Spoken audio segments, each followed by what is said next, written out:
to have sex with former Prince Andrew when she was a teenager, releasing an emotional statement in the wake of his arrest, writing, quote, "Today our broken hearts have been lifted at the news that no one is above the law, not even royalty. On behalf of our sister, Virginia Roberts Giuffre, we extend our gratitude to the UK's Thames Valley Police for their investigation and arrest of Andrew Mountbatten Windsor. He was never a prince. For survivors everywhere, Virginia did this for you."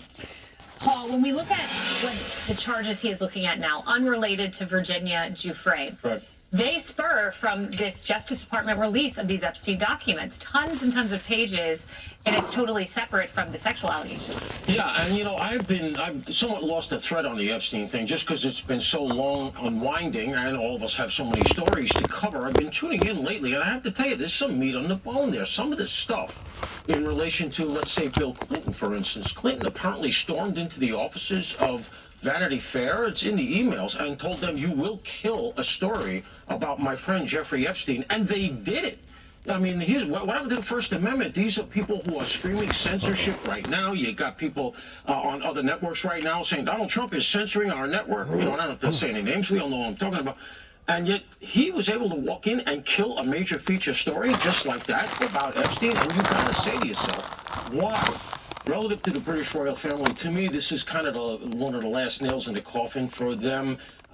Look, it's an anachronism. We all know it. I'm something of a traditionalist. I think that it is good for England and it's good for the West to be connected to their past. I'm tired of listening to the West apologize for itself. But at this point, you have to kind of say to yourself, when you have characters like this doing this, this guy didn't have a job, he didn't have a role, he didn't have anything, yet he's giving up secrets and he's palling around with Epstein. Right. It's all as recently as World War II, Churchill would consult with King George.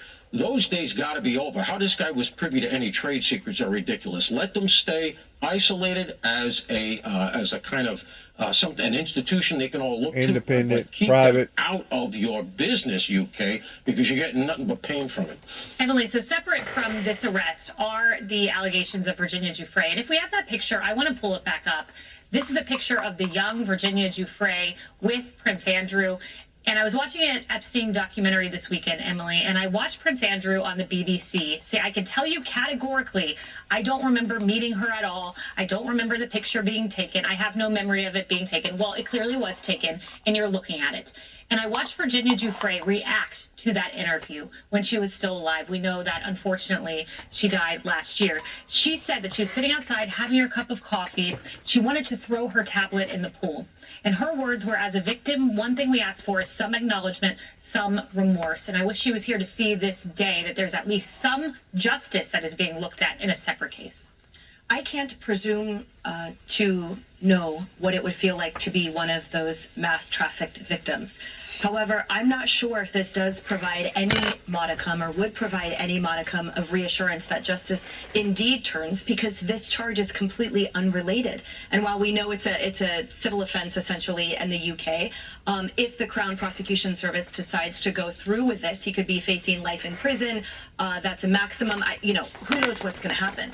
But the reality is that we have been faced, I think, with a reckoning opportunity that the elite in this world, not country, in this world, are frankly perverted and have been used to for quite some time a power structure and an opportunity for perversion unfettered at the hands of an entire class of people that have no means to defend themselves, to protect themselves, or to have a voice. And so all of these victims, the countless victims, because we only know the tip of the iceberg, have been inundated and silenced by things like NDAs. They do not have the means for representation or any kind of advocacy. So for anyone that thinks the buck stops with simply Epstein, and by the way, the questions that you raise, there are so many, Paul, the questions of influence and relationship and leverage and access. Why is this person in the CIA? Why is this person fostering Bill Clinton, a former president, going into and killing stories in Vanity Fair and so much more? So to go back to my point, for anyone that thinks the buck stops with or remains with simply the disgraced Andrew and the horrific monster Epstein, I think they are missing the entire point, which is that there are multiple countries and countless individuals that have preyed on so many women and thought that $100,000 and killing a story would somehow make it right. It will never be right, and unfortunately, I don't know if it will be even in our lifetime. Yeah, and that story going back to 2002. So you are exactly right. All of the time that passed from then until now. Look, Harris, when you look at Craig Prescott, he's a royal expert. Here's what he said about today and the arrest of Prince Andrew. He said, "This is the most spectacular fall from grace for a member of the royal family in modern times. The first time an arrest took place in 400 years. Yeah, I think Wow, we have 400 interviewed, at least many years. of us here at Fox, Hillary Norwich. She was on last hour, and she analyzes this. She has followed this for many years, has great sources. She questions whether Charles stays, and it's just a question. Does he step back? She said, you know, he's not healthy, but how long did he know what he knew? What did they know when William, Prince William, who would become king, depending on what Charles does, he was very forceful. In fact, you know, he wanted to strip away his power and his influence. That's such a great word. To be influenced and to also influence others. He was right there in the nexus of all of that, Prince Andrew was. And, you know, because there was pressure put on him. He didn't want to lose that salary. He didn't want to lose that position. You remember, it wasn't just like a second. It took a while to get him Oh, yeah, to he move had on. the house. He was hanging out to the house. Yeah. And now they're at 2 residences today, 150 miles outside in Berkshire. So they're looking for all this evidence. And I agree with Emily. I think that tip of the spear and tip of the iceberg. Right? So you've got somebody right now who probably didn't destroy receipts and those types of things. I mean, they are so above with their power, they don't feel like they have to cover their tracks. They are going to dig up everything. We don't even know what they will find at this point.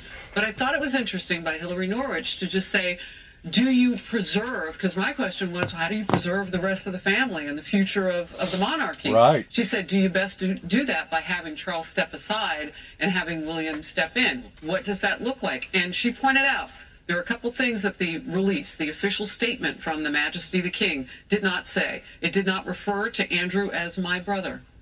It did not say he was a member or is a member of my family. It was stoic, it was clean, it was separate. So I guess I look at this a little bit different because Wow. my question is, why did Prince Andrew feel compelled to share this information with Jeffrey Epstein, share these documents allegedly with Jeffrey Epstein while he was the UK trade envoy in 2010? Why would he do that? Particularly knowing that misconduct in public office could land him in jail for prison. And one of the big questions and one of the big theories around Jeffrey Epstein, because no one knows how he made his up to $600 million, which he was estimated to be worth at the time of his death, or why all these influential figures continue to stay involved with him even after he was convicted in 2008 of trafficking a minor. And we know that the allegation from Virginia, Jeffrey was in 2001. So my question is, did Jeffrey Epstein know about that? Is that potential leverage that was being held over Prince Andrew's head? Because why else would he feel compelled to have shared this information? And that's also one of the theories around Jeffrey Epstein, is that he, you know, leveraged information that he had on people to extract things, whether maybe it's money or information or whatever. And if that's the case, then are there other government figures around the world that have also shared this kind of information? And of course, we don't know the answers to these, but I think given the totality of the information we have, these are fair questions to ask. The last point I'll make about Jeffrey Epstein is he was shady long before this 2008 conviction, and then, you know, what we know about him today. Even in 1981, when he was working at Bear Stearns, there was an investigation into his conduct there. He was facing questions about insider trading with the SEC as well. So this is a bad guy. But my big question is, why did Prince Andrew feel compelled to share this information, allegedly, with Jeffrey Epstein? And Epstein lied on his resume in order to get those early jobs. So the behavior goes back very far in time. You're exactly right. Well, chipping away at clues into what happened to Nancy Guthrie, will biological evidence found in her home yield information to help investigators? We're going to turn that off right now. I want to make a comment on what you're talking about pertaining to perversion. You know, I started noticing basically in 1988, whenever America discovered a scandal of Jimmy Swaggart being caught with a prostitute at that time. That was in 88, and then Bill Clinton come along, and now you had Monica Lewinsky, and then it hadn't been too much longer. Well, it was a little bit longer pertaining to the Supreme Court doing what they've done here in America, and basically legalizing same-sex marriages. And it hasn't been until just basically now that I'm hearing, and this is primarily because of Donald Trump, and which I'm glad of, basically restraining or stopping a great deal of federal money going to a lot of hospitals because of them basically going in and I don't know what the right word would be, maybe mutilating these young children in the degree of changing their hormones or sex, whatever, and it's really coming a full circle today in seeing accountability finally come full face, and I'm glad, because to think that these heavy hitters, these hard heavy hitters pertaining to these very rich people, or powerful people in these positions, would go to an island like that and think that they was going to do it and get away with it, is sickening. Is that everybody is equal under the law and nobody is above the law, and it is really important that that is applied across the board. I have nothing to hide. I've been exonerated. I have nothing to do with Jeffrey Epstein. They went in hoping that they'd find it and found just the opposite. I've been totally exonerated, and I've been totally exonerated. And I've been totally exonerated on Epstein. Let's compare the statements. What do people make of what we've heard from Trump when compared to other leaders like what we just heard from Keir Starmer?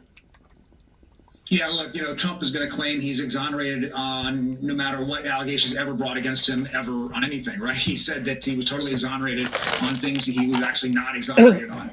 It's a kind of a meaningless phrase. It's true that we haven't found, I think, anything in these documents suggesting, criminal activity by President Trump. That's true, but it's also a reminder of just how close he really was with Jeffrey Epstein for an awful long time. There's a account of a conversation that the president had with the police chief down in Florida after Epstein was targeted, saying, "I'm glad you're doing this. Everybody knows he's been doing this," which of course contradicts some of the things that he has said publicly since then about what his state of knowledge was.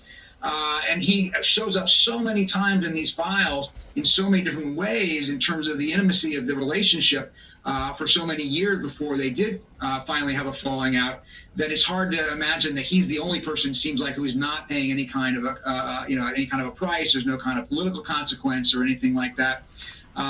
That's the nature of our politics right now. Well, let me pick up on that with you, Ed, because let's note there has been some fallout here. You have Larry Summers, you have Leon Black, Tom Pritzker, all of whom have resigned their posts after their names came up in the files. And just today, we have learned that Bill Gates is skipping a keynote speech at an AI summit in India to avoid being a distraction. But is it justice when it's basically left up to the people connected to Epstein to decide what it looks like? Yeah, I mean, you've got a lot of PR operations that are going on, and you have a lot of reputations that have been ruined deservedly, and possibly for the rest of their lives. So there is, some kind of poetic justice going on here. But I think I do think that the politics is going to go straight back to the remaining 3 million or so files that haven't been released, and the surprising redactions that we've seen protecting those who are accused of crimes in the documents that have been released. I mean, this issue, no matter how much flooding the zone that we see, when the dust clears, it's still there. Epstein's not going away. It's politically just as salient an issue today as it's always been, and if not more so. And look how it is permeating thoughts across this country, Peter. Reuters found 86% of Republicans, 89% of Democrats believe the Epstein files show powerful people are rarely held accountable for their actions. I mean, it is clear this is not a partisan issue. Why isn't it playing out in a bipartisan tenor in Washington? Yeah, it's so interesting. You're right. It is about this sense of elites getting away with something, right? And that's actually a theme that President Trump has run on for years. He's tapped into the sense of many Americans that the establishment was getting away with stuff that they couldn't, that they were getting ahead while they weren't. Ironically, now, of course, he's on the other end of that, having stoked these conspiracy theories about Epstein, for instance. He then comes into office and says, "Wait a second, no, there's no client list. There's nothing there to see. Time to move on." But you're right. It's not a partisan issue in that sense. Now, in Washington, there obviously is some bipartisanship in the sense that Tom Massey and Ro Khanna in the House of Representatives, Democrat and Republican, are working together to really push on this issue. They did have a very bipartisan vote in Congress that over Trump's objections said these documents had to be released. And so in that sense, there has been some bipartisan movement. But you're seeing, of course, on the one hand, Democrats want to focus on Trump, and Republicans are trying to shift attention to Bill Clinton, for instance, who's being brought in to testify for Jim Comer's committee in Congress. Okay. Ines de la Cuetara, Ed Luce, Lisa Rubin, of course. Thank you so much, Peter. I'm going to ask you to stick around with me. In 90 seconds, breaking news from the Georgia State Board of Election, why it just hired a private investigator after the FBI raided the Fulton County election hub. Man, oh man, if it ain't one twist and tangle, it's another. You know what I'm saying? It just goes on and on and on. Let's see what's going on here with Nancy. There seems to be some leads telling us that they may be investigating down across the border, south of the border. A source close to the investigation tells News Nation the FBI has contacted Mexican authorities in connection with this case. However, the Attorney General of the state of Sonora just released a statement saying that they have not to date received any formal request. They're just now starting to move over into the area that I told them that they should have moved into from the get-go, that this could be some sort of retaliation move pertaining to what Donald Trump is doing in upsetting the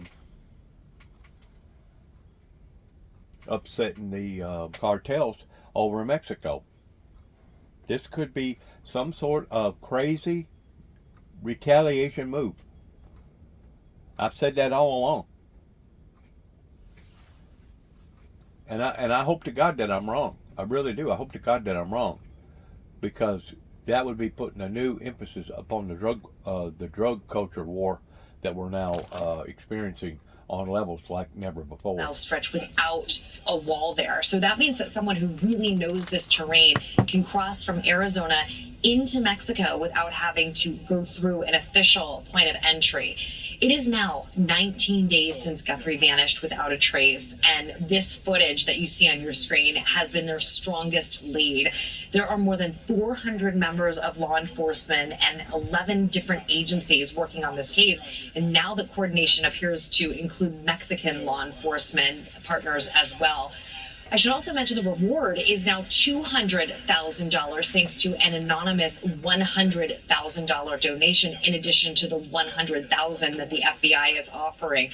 Also of note, Nicole, we know that Nancy Guthrie requires daily medication.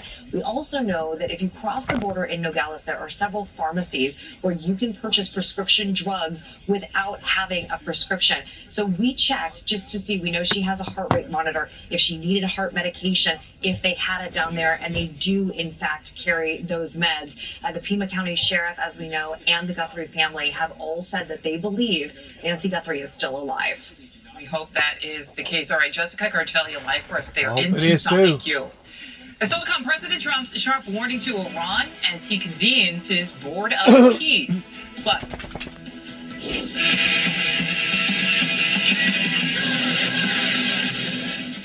we break down the new collab between the Health and Human Services Secretary and Kid Rock.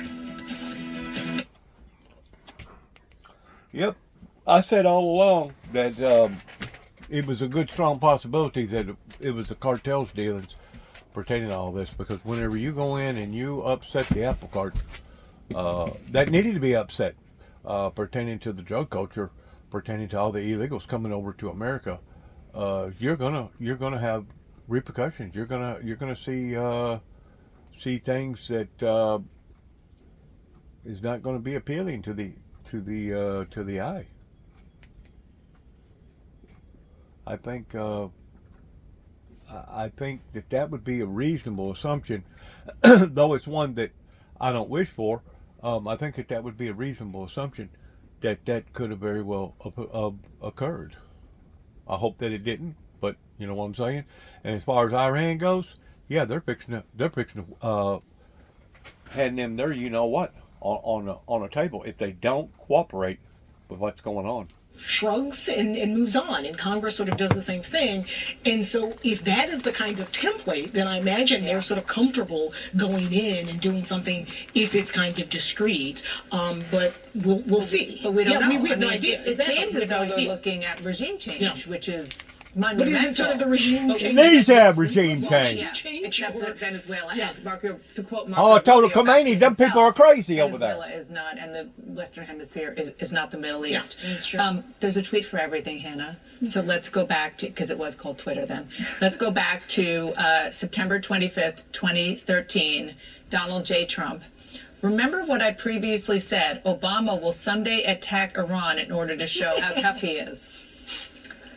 Yeah, I think this just encapsulates how Trump has been all over the map on this, and he's really taking a huge political risk here. He was with Venezuela as well, because the public has really soured on regime change over the years, and this is something that his base has warned him. You know, we're not totally on board with this, and we saw his rationale shifting too with Venezuela, right? It was initially this sort of more limited strike, and then it was we are running Venezuela now, and so I think there's a lot of nervousness among Republicans about how does this play out for them politically. And then there are Democrats like Ro Khanna pointing out What is one of this? the main things that chewing Donald this Trump up? repeatedly campaigned on and can't even said have in his that. inaugural address last year. Trump is positioning 2 aircraft carriers, a dozen warships, and hundreds of fighter jets to can't prepare have that. for a possible war with Iran. Here it goes. I first got into politics to end the Iraq war. I won't let Trump launch a disastrous war without Congress voting to stop it. It is the president who also said that he wanted to end the war in Iraq and that he wouldn't start new wars. All right, still ahead on Inside Politics. The ordeal with the islanders over Epstein's place is just it's insane.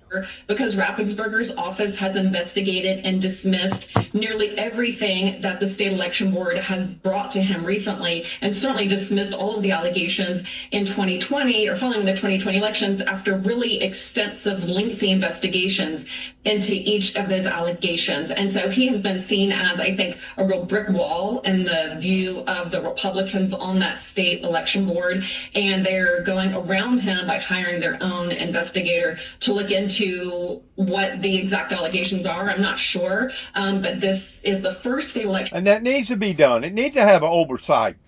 Needs to have oversight on something that big. This exact reason to see what. But my point is, you need to have somebody that's doing the oversighting that is not associated with the American politics or America period, which would be somebody like Interpol or somebody like that. And there's so many cases here in America going all the way to who knows. I mean, I could go on and on and on by illegitimacy events that has occurred basically right in front of the very hidden, right in plain view in front of people's eyes that never did question our government towards what was being said and in the aspect of how it was being said. Followed a different pattern. Across northern Mexico, criminal groups routinely target migrants, often pulling buses over, separating passengers, and demanding ransom. In one high-profile case, dozens of migrants were forced off a commercial bus by armed men, later released only after families were contacted for payment. A former U.S. Marshal who worked along the southern border says it's important, though, not to dismiss the cartel involvement altogether. Take a listen. I don't think the person in the video is going to be a mid or upper level cartel member himself. I think he was, if it does involve Mexican cartel, I think this was done with the blessing of the Mexican cartel, then they probably reached out to somebody to do this kidnapping.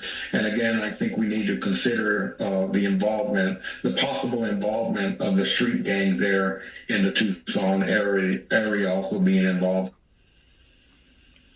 So obviously cartel linked kidnappings remain a problem at the southern border as people continue to make that treacherous journey north. We know stash houses, things like that are still being targeted, but the reality is investigators aren't really honing in on the cartel when it comes to Nancy Guthrie. Obviously, we know that investigators are not ruling it out.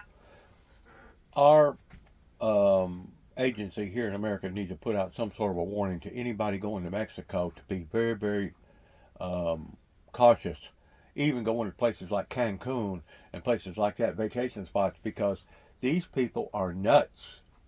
They are out of their freaking minds, and they'll do anything to maintain that same type of business over there pertaining to the drug industry. Known to be violent and coordinated. Yeah, a lot of times these survivors, they talk about ambushed and really coordinated attacks, and obviously ransom, always part of these cartel kind of linked kidnappings. So let's break down kind of how they operate and what they look like here. They typically target border states like Tamaulipas and Nuevo Leon. They don't generally go door to door and target U.S. homes. The victims are usually migrants on buses, freight trains, and stash houses. The objective is extortion and ransom payments from family abroad. Armed men generally force buses to stop. They abduct passengers, they hold them hostage, and they negotiate ransom over several days. Now, as the sheriff is saying, there's no indication of this organized group tactics here and no evidence of this cross-border movement. It is still important to continue to watch that area, to look at that area. Again, as I mentioned, the cartel is operating in all 50 states. They are operating in the interior, too. It's not just at the southern border. So something that investigators are certainly going to have to take into consideration here as they continue their search for Nancy Guthrie here. Nicole. All right, Allie Bradley, live for us there in Del Rio. They have been known, that's what she's saying, they have been known of doing this. Plus, how Kid Rock and RFK Jr. are teaming up to make America healthy again. They have been known of causing harm and hurt to American citizens going over to Mexico. And a matter of fact, it hasn't been too long ago, to where they had a big clash of disturbance that occurred actually in Cancun or around Cancun, that they tried desperately to keep those type of cartel dealers or cartel influences out of that area. But for some reason, they had gotten way too close, and I think it was a bad battle of trying to still protect that vacation spot down there. I wouldn't go down there with a wife and children. You couldn't pay me enough money to go down there right now. I'd rather go to the Middle East than I would to go to Mexico right now. And I know there's a lot of people that go to Mexico. I know that there's a lot of people that get along good with all that down in there. And don't get me wrong, I'm not saying that it's all bad, but is it worth the risk? Just like going to Venezuela or going to other places, of Brazil or wherever in South America. I mean, is it really worth the risk? Because I knew people that come back from those areas that was involved in like drug trafficking or machine gun trafficking down in those areas, that made a lot of money and then come back up to America and basically built a $250,000 home or $500,000 home on account of the activities that they was making down there. But it is so risky in going down there and endangering your life, because you never know from one day to another if somebody's going to turn on you, and the next thing you know, you wind up being alligator bait. It is very risky. People need to realize that. Ballroom, but other improvements as well. And notable here on this committee, it's a very small. We're going to let this go here on this ballroom deal. I don't know why certain people are so objective to what Donald Trump is trying to do. He's trying to enhance and better, update, I guess that would be the right word, conform our old Washington, D.C. stance, just like putting in a much taller flagpole. That should have been done 30 years ago. Putting in a bigger, taller, nicer flagpole. Why people want to degrade somebody wanting to better the whole the whole, not just, you know, it ain't like that he's down there doing this where he lives in Florida, but he's doing this for the sake of the people. And why they want to criticize him on all this stuff, or it's just beyond me. It really is. Good luck to all of us. God bless America. God bless our troops. God bless our endeavors towards which way America goes from this moment on. Because I promise you, I guarantee you, we're going to need it.